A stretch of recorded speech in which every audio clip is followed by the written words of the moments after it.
In my estimation, Iran's principal goal throughout this entire conflict has been to survive, to defeat the attacks against it, to punish American allies and supporters in the region, and to survive.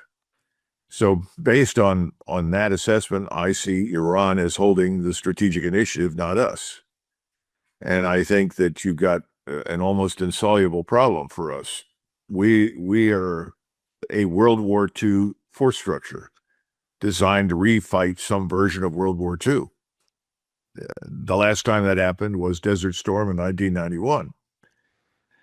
We should have undergone profound reorganization, reform, and change in the military. We did not. Everybody has worshipped at the altar of Desert Storm ever since, and everybody talks in terms of World War II. Iran is very different. Iran had to make some decisions 20, 25, 30 years ago about what they would and would not do. We know they have effectively no Air Force. We keep talking about having destroyed the Air Force. Well, they have none.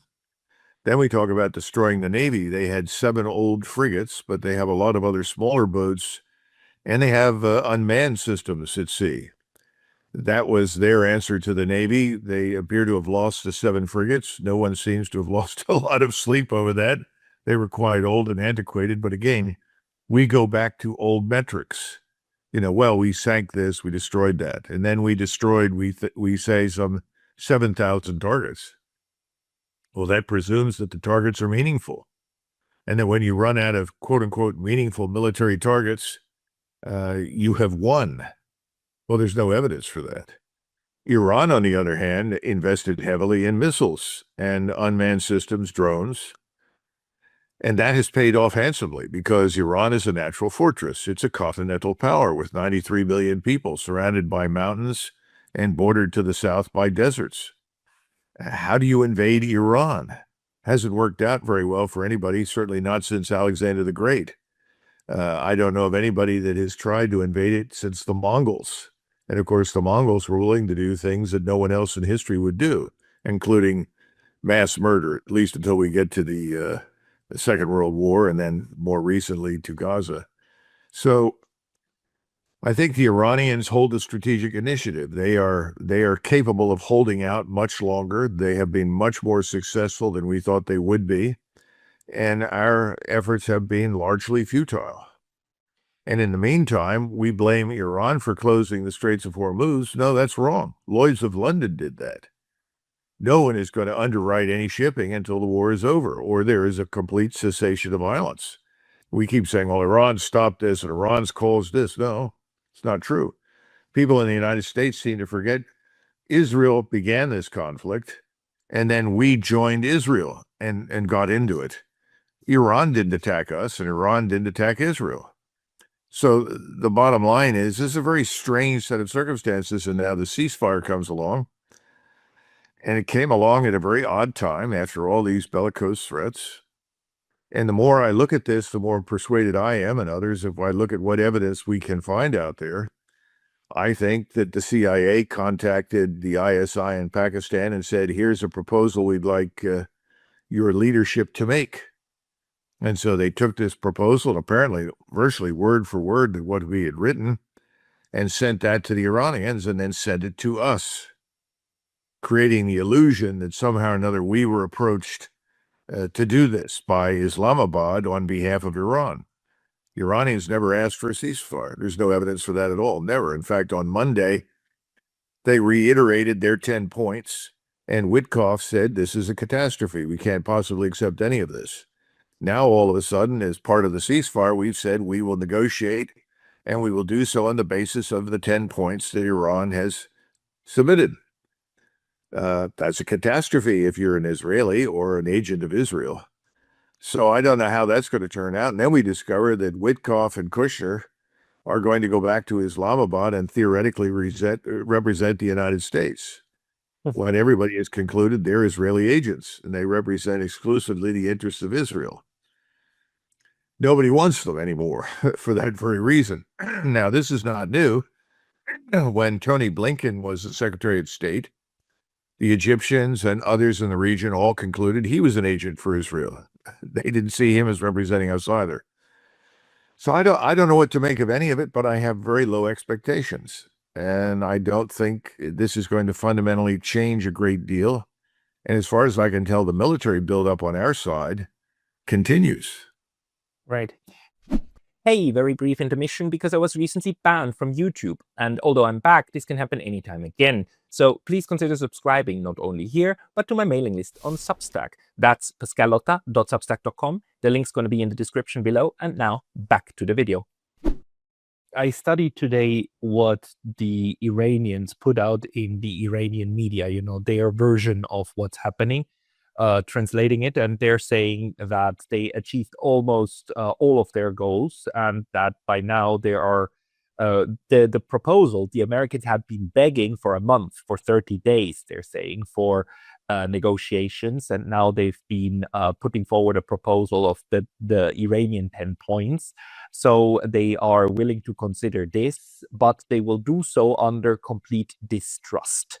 Literally they said literally with our finger on the trigger. So if the other side does something foolish, then well, we just continue, because I think their assessment is the same as yours. They have the strategic advantage at the moment because what they need to do is to hold out, and they do, and they try to establish reciprocity, right? For everything that hurts them, they have a designated target and a designated strategy to hurt the other side as well.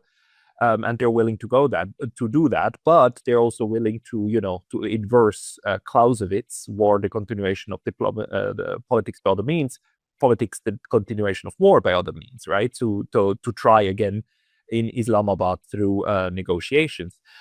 Do you think that if this ceasefire doesn't hold, that overall the United States will hurt? Because we can see that certain of the things that Iran was able to do over the last 1 week, 10 days, especially the shooting down of U.S. Air Forces like airplanes and helicopters, Tomahawks.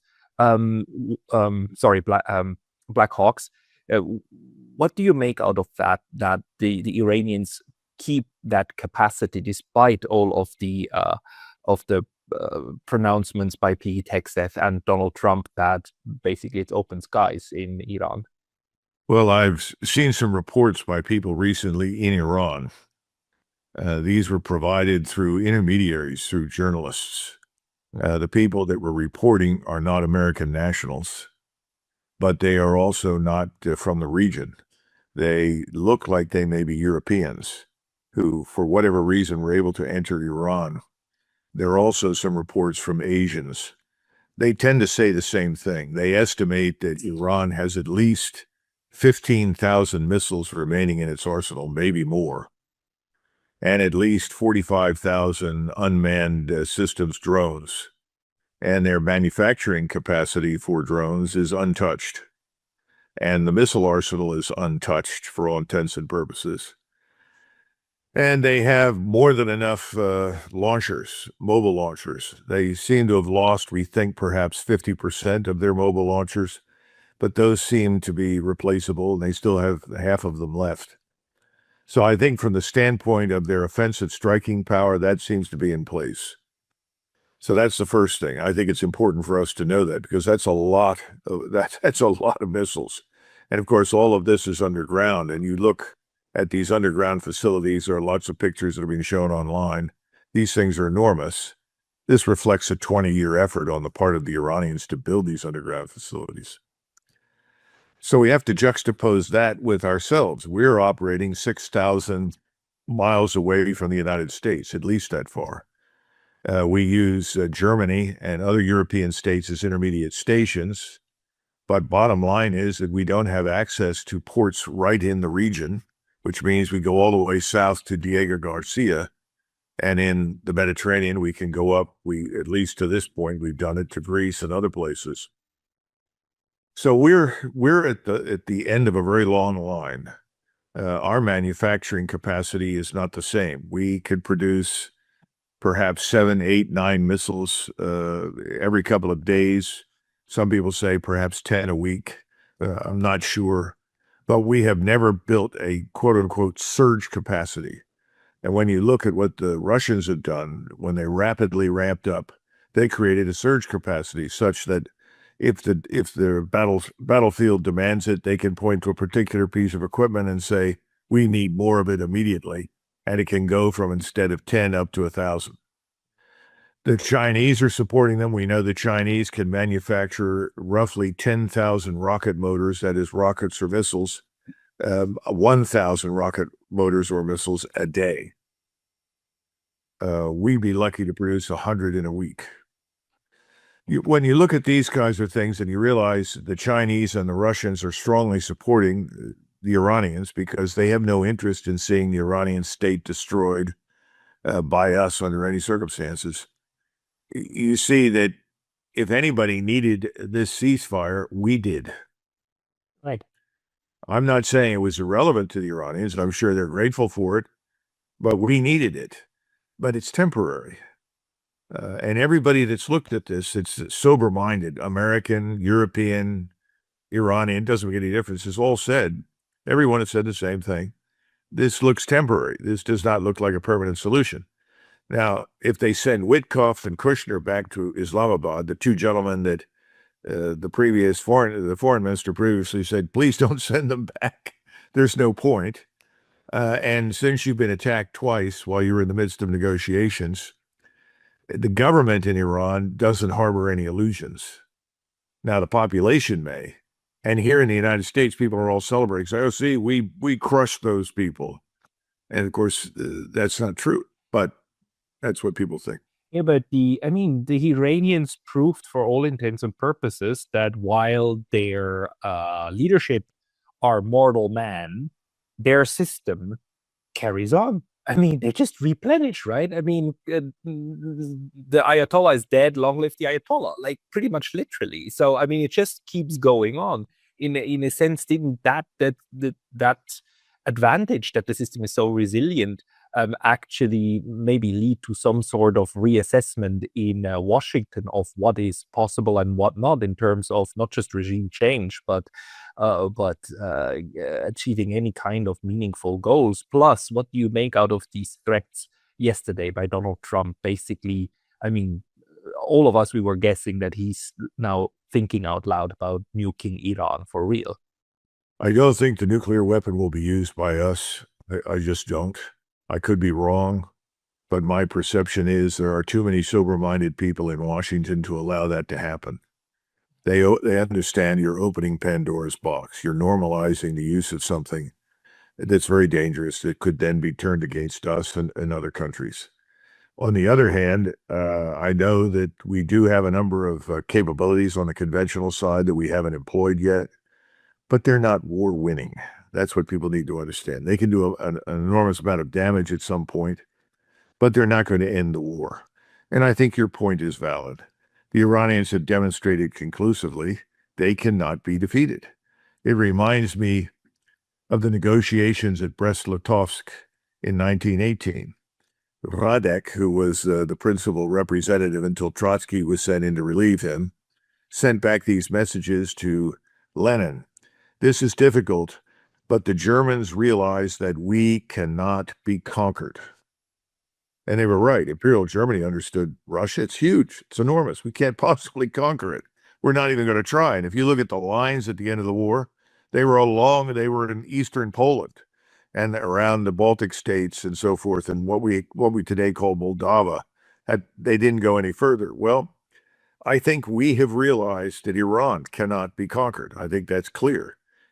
So if you can't conquer it and you can't get regime change, your best hope is to destroy it, right, and cause society to collapse and hopefully wrest control away from Iran of their oil fields. That's it. That's the best that we can do. And I don't think the rest of the world supports that, but Israel does. Yeah. And that brings us to the real core problem. And this is what most Americans are missing entirely. Why are we doing this? What particular reason is there for us out of the blue to expend all of this time, money, and resources on Iran's destruction? There isn't. There is just nothing strategically to justify it. We're doing it because this is what Israel and its lobby in the United States and the people that back it want. And they happen to own the two houses, the Senate and the House, and they own the White House. And all the key players and advisors who are driving this around Trump, they're effectively agents of the Israel lobby, supporters of. You go to someone like Hegseth, I mean, this is a fanatical Zionist Christian or Christian Zionist, whatever you want to call it. But he's 100% aligned with what Mr. Netanyahu wants. The question has always been, both in Israel and in the United States, is how far is Donald Trump willing to go? And Trump was not willing to attack at the time that we joined the war. Israel had to start it. They started the war, and we were sort of grudgingly dragged into it. I still don't think Trump has his heart in this. I've never believed that he does. And he tries to compensate with lots of bellicose rhetoric, which is what you heard when he threatened the destruction of everything a few days ago. But now he's in a trap of his own making. He's caught up in this escalatory trap. And if you look at the 10 points, I mean, how can we possibly accept that unless we are prepared to divorce ourselves from Israel? Because that's what happens. The most important demand probably is that the United States completely withdraws from the region, like no more bases, no more stationing, no more airfields, and so on.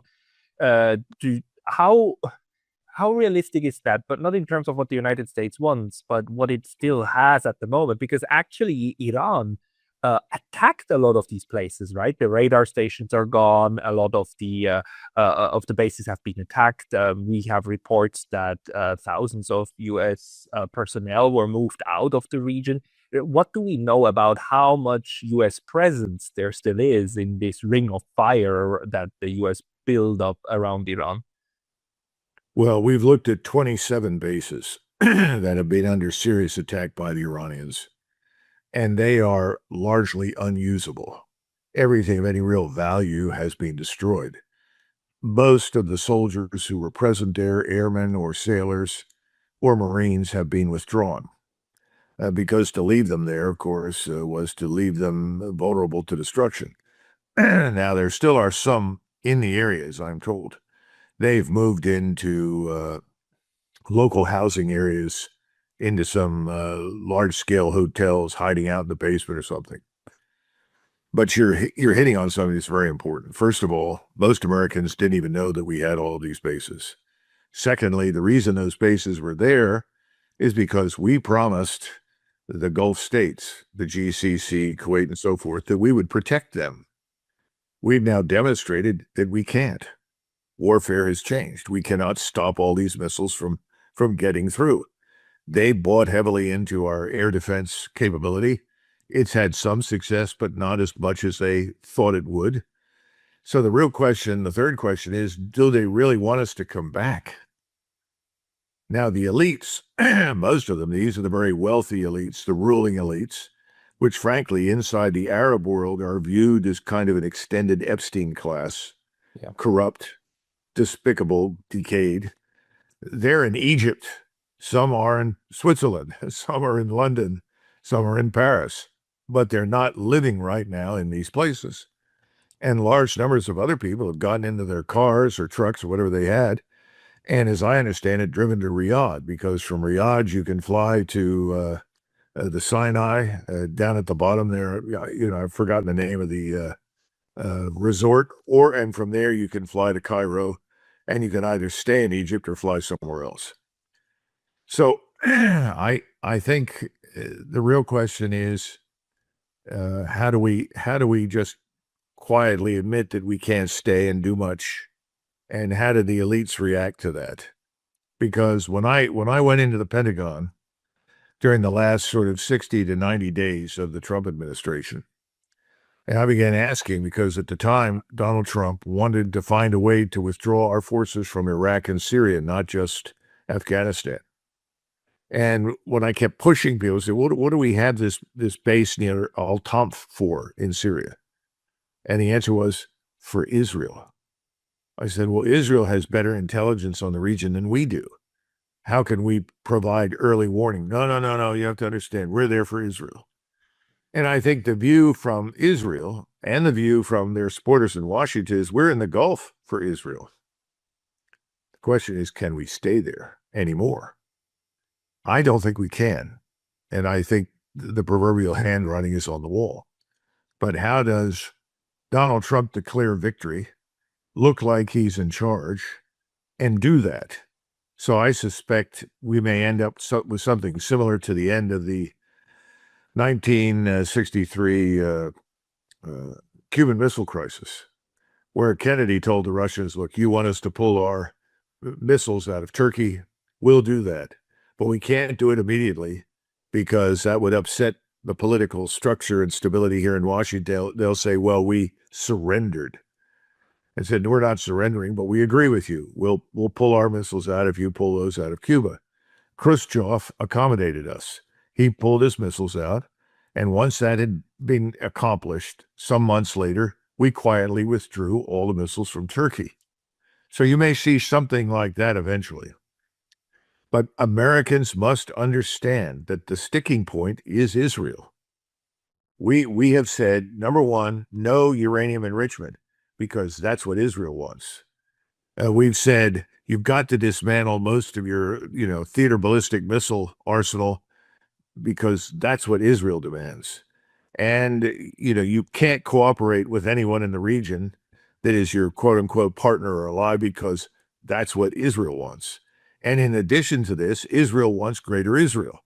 The Israelis have already said, you can have your ceasefire with Iran. Okay, we'll pause for 2 weeks, but we're going to continue to attack Lebanon. Yeah. Iran has said that's unacceptable. That means an inevitable resumption of the conflict. So we're backing the Greater Israel Project. And if you look at the map, that's very destabilizing to the region. You're turning over half of Syria, or a quarter of Saudi Arabia, Jordan, the Sinai, and part of the Nile Valley to Israel. I don't think that's going to happen. Why? I mean, there are the most important, I think, voice online that says that this is not what's actually happening is a man called Brian Berletic. And he keeps making the point that, no, it's not the tail wagging the dog. It's the dog pretending that the tail has undue influence on it in order to basically, conveniently then blame it all on the tail, right? When in fact, this is a long-term strategy by the United States, by the neocon faction, the road to Persia and so on, these strategies to just grind down and destroy all and every opposition to the US influence in all corners of the world, actually. What do you make out of that argument? He's never spent any time in Washington, because if he'd spent any time on the Hill, he would note that there is an Israeli representative, an agent of Israeli influence and power, a so-called member of the Israeli lobby in practically every congressional office and senatorial office. He's there for a reason, to ensure that whatever those senators and congressmen do is aligned with what Israel wants, and they are in a position to turn off the money spigot. The way it works is, if you don't support what Israel wants on this bill or this piece of legislation or in this policy, that's fine. We will simply turn all the money we would have given to you for your reelection over to your opponent, because they're effectively agnostic about whether you are a so-called Republican or Democrat. The only thing they care about is, will you support what we want? That's a lot of money. And where does the money come from? It comes from the Zionist billionaires inside the United States. So he's dead wrong. You've got to go all the way back to the 1990s and look at the authors of a document on strategy. It was Paul Wolfowitz, Richard Pearl. I mean, just go down the list. These are all Zionists. And what they wanted to do, this was their argument: we need to gain control of all the oil resources in the Middle East. And then we will have China by the throat. That was the argument, because the Chinese are dependent upon the oil. Well, 50% of Chinese oil comes from the Gulf, 13% from Iran, but the rest of it comes from the other Gulf states. Is China concerned about the destruction of oil infrastructure in the Gulf? Absolutely. But China's not going to go to war over it. And the Chinese can go to other sources, which they're doing right now. There are other places. Mexico can provide a lot of oil. There are plenty of places to go. It's not going to make life easy, but it can be done. But I heard Brian's argument, and I happen to think very highly of Brian, particularly his assessment on the tactical level. He was one of the first people to recognize how profoundly things were changing on the battlefield. And I think he understood better than most Putin's deliberate and methodical approach to war. Most people mistook that as evidence for weakness, and it never was. It still isn't. But on this point, I think he's dead wrong. The man who is calling the tune is Mr. Netanyahu, not Mr. Trump. So how do you assess the situation for Israel then? Because to be honest, one thing, I'm on a little vacation right now for 1 week in Southeast Asia, and I'm in a lovely little resort. And one thing here that really struck me is the number of Israeli tourists.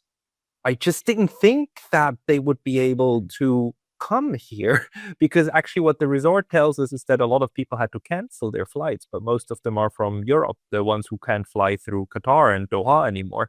But there's a lot of Israeli tourists who are obviously able to make it over here.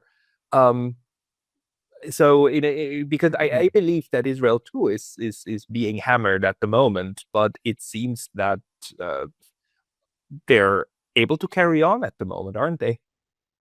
Well, it depends on the individual Israeli and how much money and influence they have. Mr. Netanyahu's son, who would otherwise be in the Israeli Defense Force, is in Miami. Right. Gee, what's he doing in Miami? He's at the right age to serve in the armed forces. Lots of Israelis have disappeared and reappeared in Cyprus, where Israeli money is pouring in to buy up vast tracts of real estate. They are buying up locations on Greek islands, and they are in Greece, and they are also in Serbia. So I think you've got large numbers of Israelis who have money and influence who've managed to get out. Now, the Israeli military has taken over many of the airfields, many of the places from which people could depart. And of course, Ben Gurion was heavily bombed, so Ben Gurion's not in good shape. I don't know if they're flying out of there at the moment. Perhaps they are. But the point is that the Israeli military was stopping people from leaving the country. I don't know how many Israelis, and when you say Israelis, you've got to be careful, because 2 million people living in Israel out of the 9 million are Arabs. In other words, Palestinians living on land inside Israel. I don't know how many Jews are left in Israel. And I'm sure that the Hasidic Jews, the Jews in Jerusalem that are really very different from everybody else, I'm sure they're where they are. But the rest of the Jewish population, I just don't know what's left. And now you have an Israeli Defense Force on the ground, the army. It's demoralized, it's exhausted, it's worn out. They're having trouble getting anybody to come into it and fight. They want more reserves. They're trying to mobilize, and people have said, no, I'm not going. I think I think your point is well taken, but I think the situation inside Israel and for the Israeli state and society is very, very serious. Right, and I must maybe make the point that the only way that I have to assess this is, of course, by listening to white people speaking Hebrew, which doesn't necessarily mean that they are Israelis. But still, I mean, I don't know anyone else who would do that. But so overall, we simply don't know how large the level of destruction also is in Israel, do we? Because of the also kind of the blockade, that the news blockade from over there.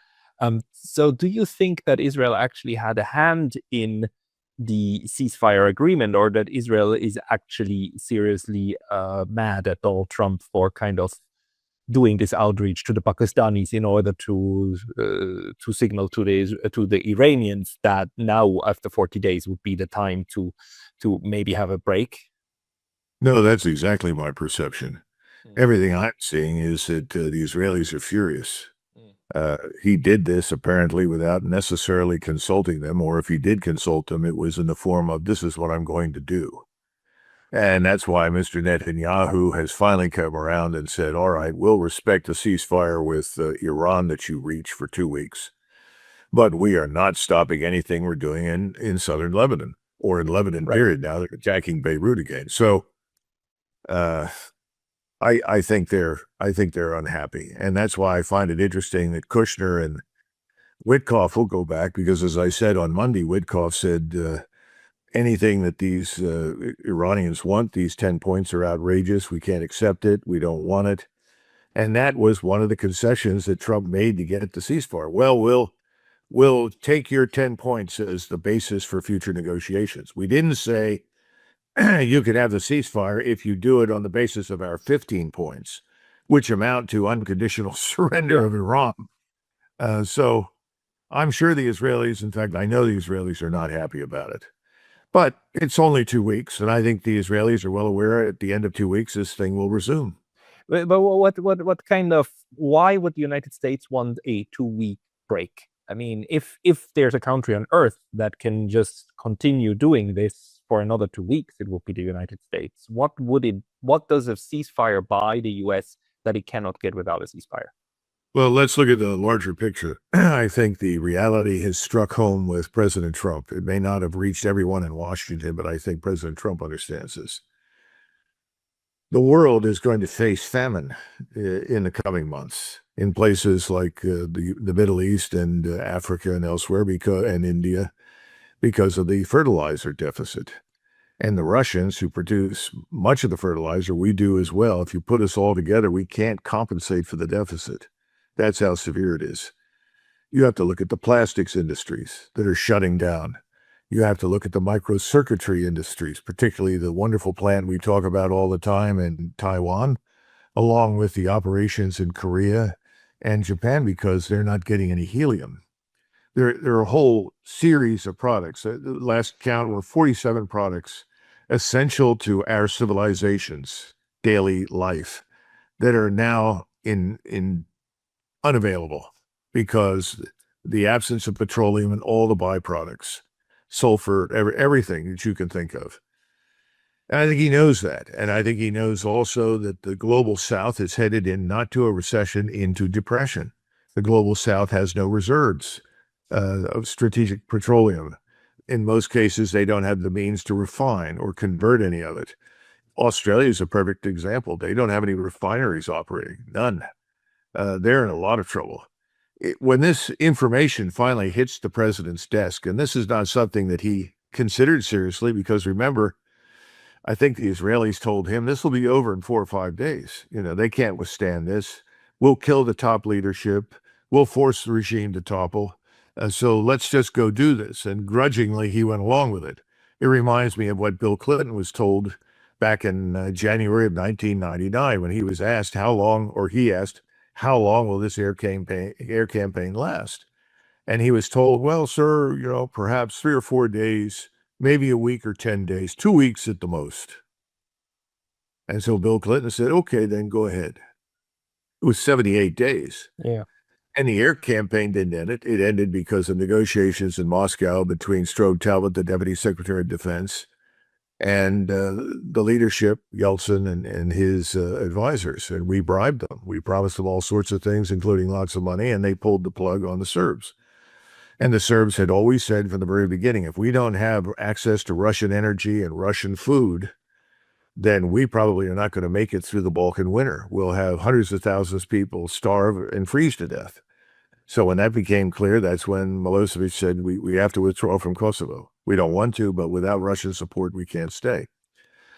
I think we're going to have an end to this particular tragedy along the same lines, for reasons of global economic distress, and also because we're sliding into a very serious recession now, Pascal, that nobody wants to admit.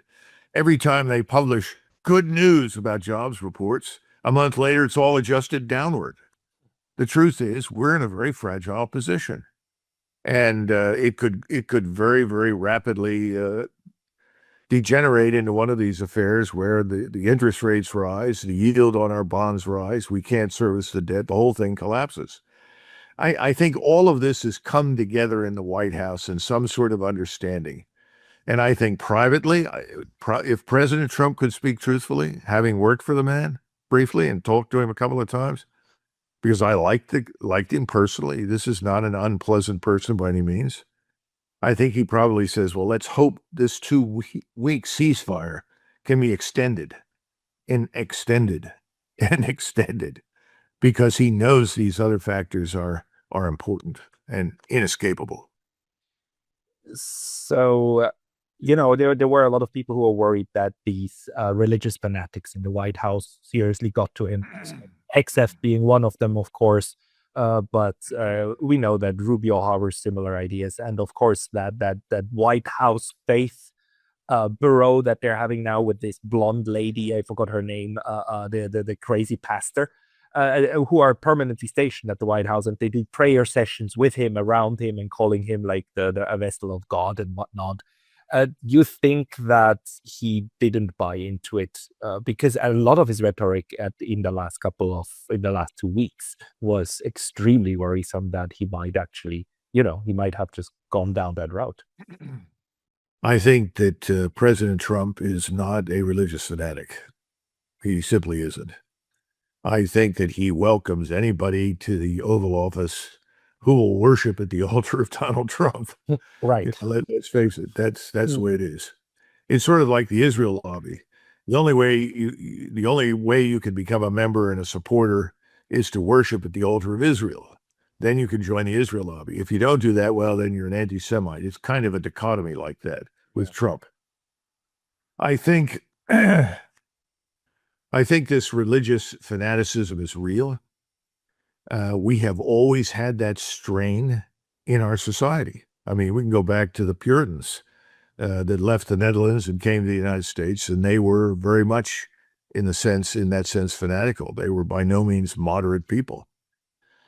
When Sigmund Freud visited the United States after World War I in the 1920s, when he left, they said, well, what can you tell us about the United States? He said, the place is a theocracy. Because he saw the tremendous power and influence that was exploited and exerted over the government by Protestant pastors who were, extreme. That's how we ended up with the prohibition. Now, this it's a sine curve. It goes up and down. I think more people in the United States are horrified by this radical Zionism that's linked to this radical form of Christianity than are supporting it. Because all you have to do is look at the polls. Where is President Trump in the polls? He's now in the mid to low 30s. If it gets down into the mid to low 20s, he won't last in office. He'll be removed. That's how serious it is. Right. I mean, that threat looms over the horizon, and also, of course, the midterms in November. That might have been on his mind, thinking that he must somehow get out of this now. But maybe instead of talking about this for the last 5-6 minutes, I'm wondering about your assessment of Europe. I mean, that weird continent that had nothing to do now with any kind of these negotiations, that kind of went along with everything, maybe with the exception of Spain. And what's your assessment of where they are now? Because, okay, you've got this unfinished war in Iran, you've got the unfinished war in Ukraine, and they are militarizing at the moment, but doing so from a real position of very severe weakness.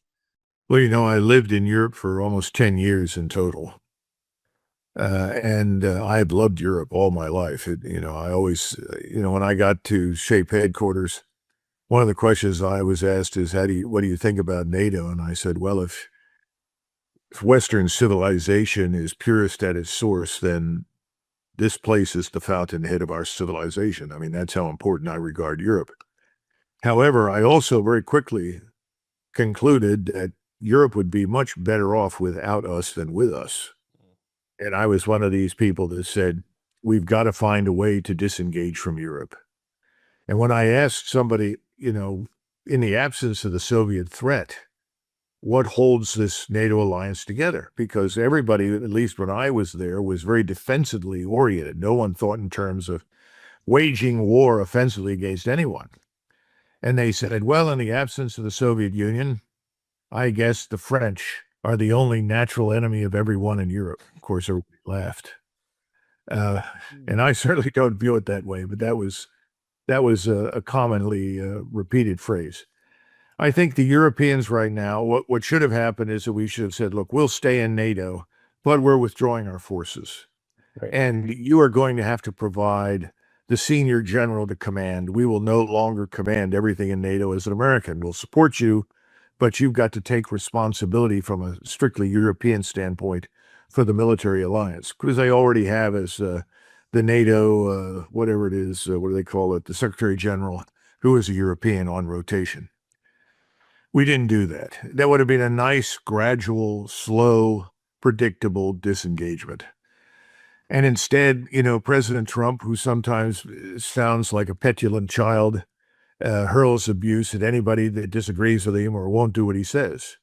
And I think that's what's been going on with the Europeans off and on. He seems to think that NATO is an alliance of vassals who are obligated to their master to respond to whatever the master says or does. And unfortunately, if you go back and look at the interventions that we've been part of in Iraq and Afghanistan, in Libya, and now what we're doing, there is this expectation, well, if we decide to attack someone, you're obligated to come with us. He doesn't understand that's truly alien to the North Atlantic Treaty Organization. But the Europeans themselves have done that, because if you ask them, whether they're Poles or Germans or something else, they'll say, well, we want good relations with Washington, so if we have to provide something, we'll do it rather than not. I hope they've wakened up to reality, and I hope they will take responsibility for themselves. But I don't see any evidence that that will happen until all the governments in Europe are gone. Because the people leading European states right now are doing as much damage, maybe more damage than Adolf Hitler did to Europe when he was in power. And that began with Merkel in 2015, and it's continued without interruption. It's been catastrophic. It's catastrophic, especially for the Germans, the French, the Dutch, even the Scandinavians. It's all got to stop. And I think the destruction of cheap energy is going to help enormously, because that's going to drive the people in office out eventually. Then we'll see Europe reassert itself, not necessarily as one entity, because you see, NATO is too large. Right. The view strategically from Rome or Belgrade or, Ljubljana or Zagreb is very different from the strategic view from Stockholm or London or Paris. That's the problem. So you don't view NATO necessarily as a tool of the United States to wield power over its vassals. That's not how you see it. Oh no, I'm very opposed to that. And unfortunately, I think this is what's alienating Europeans. They're finally beginning to wake up.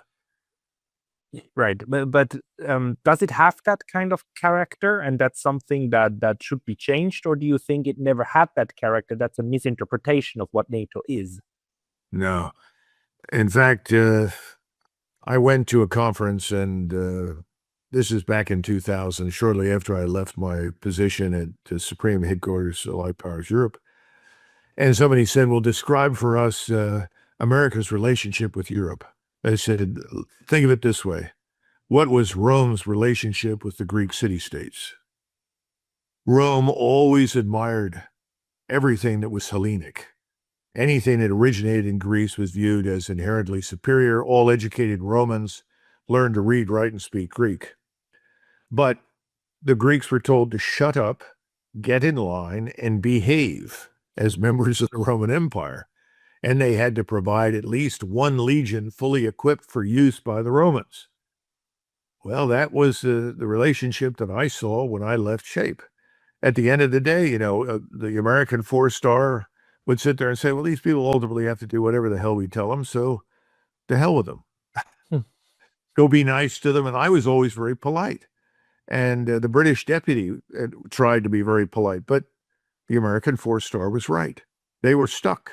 Either you do it or the hell with you. You get cut out. Nobody wanted to be cut out. So I'm hopeful that changes in the future. Right. Even Switzerland has having this really bizarre experience that they've been paying now for months or for years for a Patriot system that is not being delivered. And now they said we're not paying for this anymore. And now they found out that the Americans are just diverting the payments that they're making for F-35s that are not being delivered.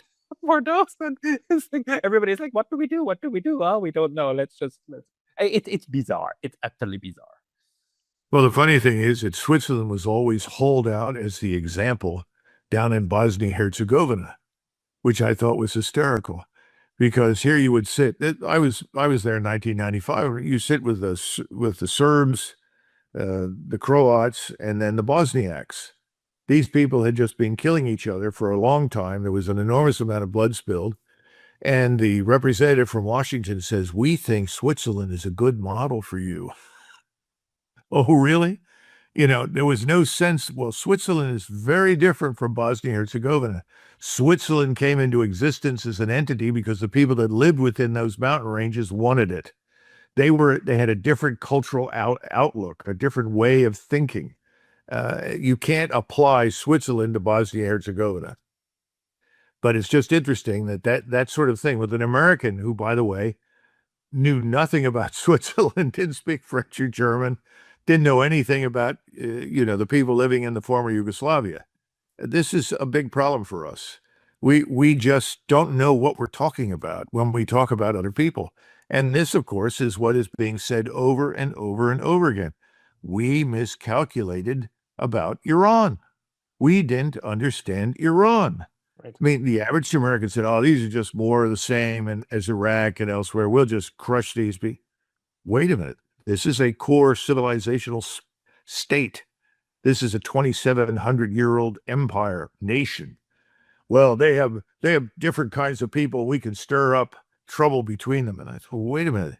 A lot of these people lived within the confines of the Persian Empire for very, very many centuries and are quite comfortable doing so. They have a role to play. I mean, none of this was considered.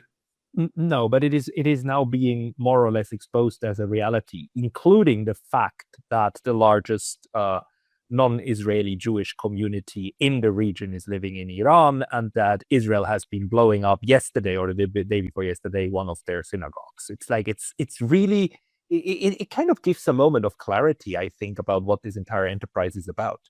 Well, here's another data point for you. Someone showed me the map of Tehran and who had lived there, and drew lines around certain neighborhoods and said, these are the neighborhoods that we would call in the United States as middle class or upper middle class. The people there are well educated, and most of them are advocates for a secular society. Right. It's not that they hate the government. They just want the government to recognize the criticality of becoming increasingly secular. He said, here's the rest of the story. We killed most of those people. Those neighborhoods have been leveled. So all of this nonsense that comes out of the administration, we want the Iranian people to be free. That's all crap. Of course. It's meaningless crap. Of course. It's the media story. But yeah, we'll have to see how that plays out. Colonel, thank you so much for your assessment. It's always very valuable to hear how you look at this. People want to read or know more about your analysis. Where should they go? Well, a couple of places. The first and most important right now is I now have a Substack. It's called McGregor Warrior Substack. By all means, go there. I've been writing one essay a week. I've stopped publishing anywhere else, and it's posted on my Substack, and I think people will find the information there useful. I've also republished a lot of things that have been written over the year, particularly about the criticality of reorganizing the U.S. military establishment for a different world. And I hope that emerges as a principal goal after this war ends.